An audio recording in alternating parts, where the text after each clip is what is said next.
Welcome to video 2 of the 4 Dimensions of Extraordinary Leadership course. Today we're going to talk about self-leadership and the 4 dimensions.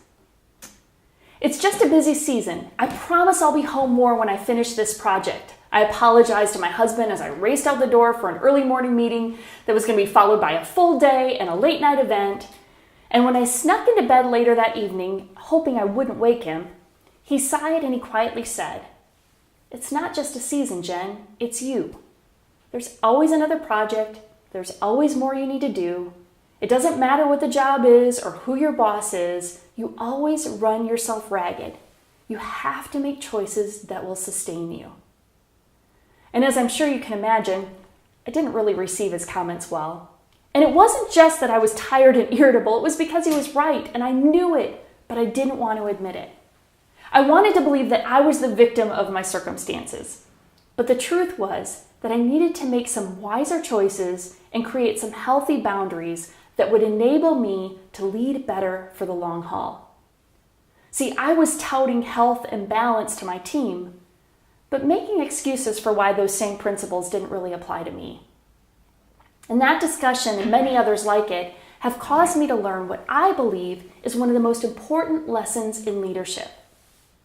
Lead yourself well to lead others better. It's kind of the grand aha of my leadership journey that has become something like beating my head against the proverbial wall. When am I going to get this? When will I understand that I must learn to lead myself well before I ever hope of having a chance to lead and influence others? See, leaders like to lead. And when we say we like to lead, we usually mean we like to lead others, right? But if you can't lead yourself well, you'll be ill-equipped to lead others. And this is really counterintuitive to our desire to lead, because let's be honest, our desire to lead is often predicated by a desire to control. We want to be in charge. And we might not call it that, but with a little excavation of our hearts, we find our desire to control underlying our motivation to lead. Part of the responsibility of leadership is understanding our influence on others. And leadership is only as strong as the leader. And that responsibility, if you're grasping the weight of it, is the reason why your leadership journey must begin with leading yourself well. Before we can lead others authentically from our heart, soul, mind, and strength, we need to understand how this framework plays out in our self-leadership. So let's take a closer look at each of these dimensions. Heart. This is the relational side of leadership. Leading from your heart means leading with an understanding of who you are. Your heart is the center of your emotions, your desires, and your wishes. And we must understand what motivates and influences us before we can lead others from a sincere heart. We have the potential to understand others better when we first understand ourselves. Soul. Soul is the spiritual dimension of leadership. It's the part of us that longs to know God. It's the epicenter of morality, integrity, humility, and servanthood. Leading from the soul is about developing the character of Christ. Our greatest motivation as leaders should be our desire for those we lead to see God in us. If people do not see God's work in our lives, we have limited influence by which to lead them. Mind. Mind is the strategic dimension of leadership. The mind is the seat of intellectual activity. It's what enables us to deliberate, to process, to reflect, to ponder, and to remember. The mind enables us to strategize and to make plans. It's where we find clarity and where God imparts wisdom. So leading ourselves well in this dimension means being committed to things like lifelong learning, reading ferociously, and surrounding yourself with people wiser than you. As a leader, you must commit to constant learning and be a fanatic about it. And strength. Strength is the visionary dimension of leadership, because as leaders, we provide strength for our teams when we understand the power of vision. Those you lead must know that you deeply believe in where you're leading them and why. It involves being disciplined, developing perseverance, and taking initiative. Visionary leadership means keeping hope and possibility in front of yourself and those you lead. So as we begin to dive into each of the 4 dimensions, consider the following list of behaviors and the situations that might indicate a disproportionate balance of the dimensions in your leadership. See if one dimension of leadership resonates with you, maybe more than the others. So here's some things to think about. You might be disproportionately heartful or relational as a leader if your door is always open and no interruption is a bad interruption. You keep poorly performing employees much longer than you should. All your employees think that you're their best friend. Or maybe you have trouble giving constructive feedback. You might react emotionally to challenges or problems. Or meetings you lead are kind of notorious for a lot of talk but little action. Or your staff members feel well loved but don't know really what they should be doing. You might be disproportionately soulful as a leader if you end every conversation with things like, "I'm praying for you," but then you don't actually do it. Maybe your language is laced with Christian platitudes like "God will make a way" or "God is in control."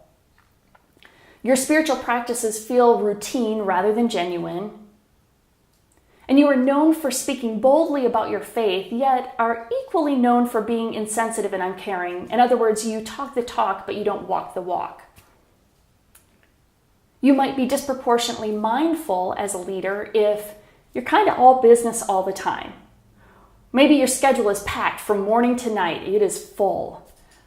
Another is you might be impatient with the progress of your team, or you're always striving to improve yourself, the organization, and the team. Maybe your staff members feel like they know very little about you or other team members. Your staff members complain about feeling overworked even though they're really not putting in long, late nights.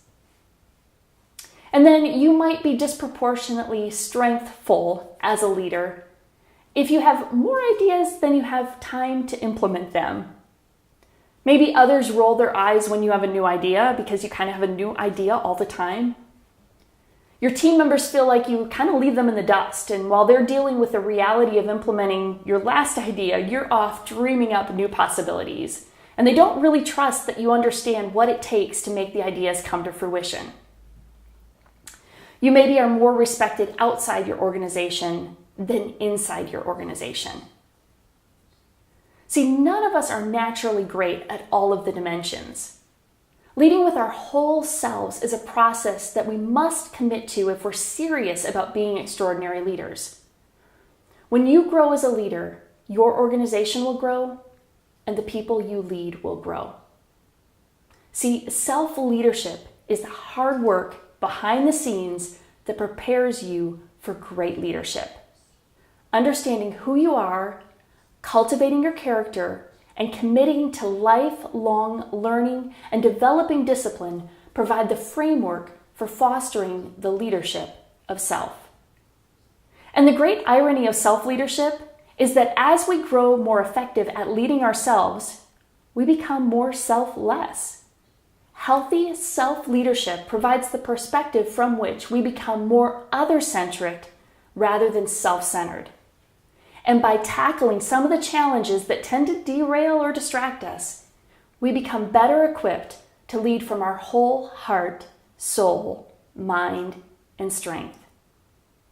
See, as I focused on leading myself well, I've become increasingly aware of the moments that lead to those late night exasperated conversations with my husband.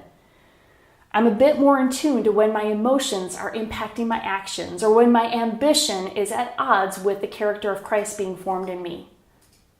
I notice when my strategic planning and my audacious dreaming cause me to become a bit overextended or maybe short-tempered. And little by little, I'm seeing glimpses of what it looks like to lead with all of my heart, all of my soul, all of my mind, and all of my strength. So here are your questions for reflection today. Number 1, which dimension are you naturally strongest in, and which are you weakest in? Number 2, how do you think your personality and your experiences have shaped your leadership so far? And number 3, what disciplines do you need to develop to grow in your self-leadership?